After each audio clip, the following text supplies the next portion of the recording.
Hello guys, अस्सलाम वालेकुम। मेरा नाम हामिद अली है और ये हमारे चैनल की फ़र्स्ट वीडियो है, तो इसलिए मैं आपको आज अपने चैनल की इंट्रोडक्शन करवाऊंगा और ये बताऊंगा कि ये चैनल आखिर बनाया किस लिए गया है।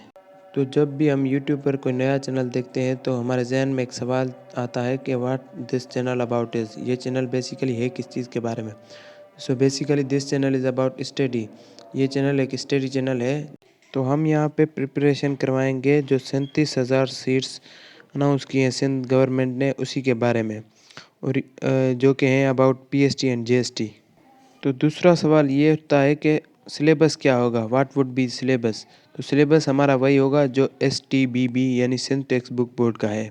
तो हम उसी सिलेबस को फॉलो करेंगे और आपको टेस्ट की प्रिपरेशन करवाएंगे, जो कि है from class 1 to 8 for PST. PST के लिए जो हमें कोर्स आईबीए वालों की तरफ से मिला है वो है क्लास 1 to 8। तो हम उसी की बुक्स टेक्स्ट बुक बोर्ड की बुक्स लेंगे और उसी के पेज बाय पेज आपको सॉल्यूशन करवाएंगे। इसीलिए हमारे चैनल का नाम ही है सॉल्यूशन।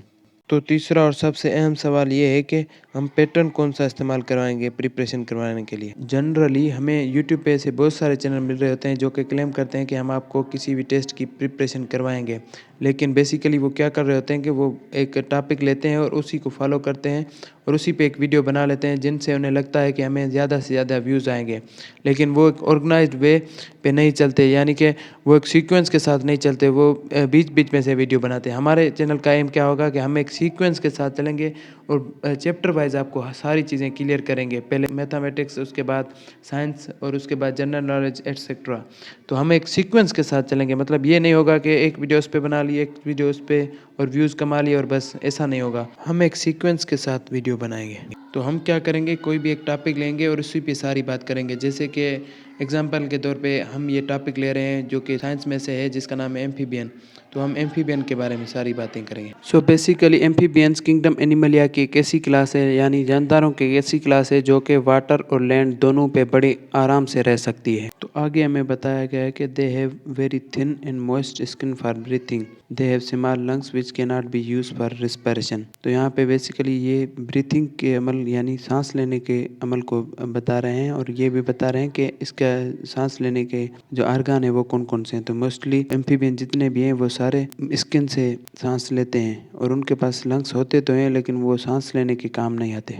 कभी कभी हमें कंफ्यूज करने के लिए टेस्ट में ये भी क्वेश्चन दे देते हैं कि which organ is used for respiration in amphibian. तो हम वहाँ पे कंफ्यूज हो जाते हैं क्योंकि हम पढ़ के आए हुए होते हैं कि दे हैव स्मॉल लंग्स, उनके पास लंग्स हैं। तो जाहिर बात है हम लंग्स पे टिक करेंगे, तो ये गलत होगा क्योंकि जो एम्फीबियंस हैं वो स्किन से ब्रीथिंग यानी जो सांस लेने का अमल है वो स्किन से ही करते हैं। ठीक है, ये याद रखना। ऐसी पॉइंटें होती है जो हमें कंफ्यूज करती हैं और आगे हम ये टिक करके आए होते हैं और यहाँ पे हमें लगता है कि ये हमारा सही होगा, लेकिन वो गलत हो जाता है। तो इसलिए टेस्ट के दौरान हमें ऐसी पॉइंट हमेशा याद रखनी चाहिए। अब थर्ड पॉइंट में लिखा हुआ है कि fertilisation of eggs occurs in water externally.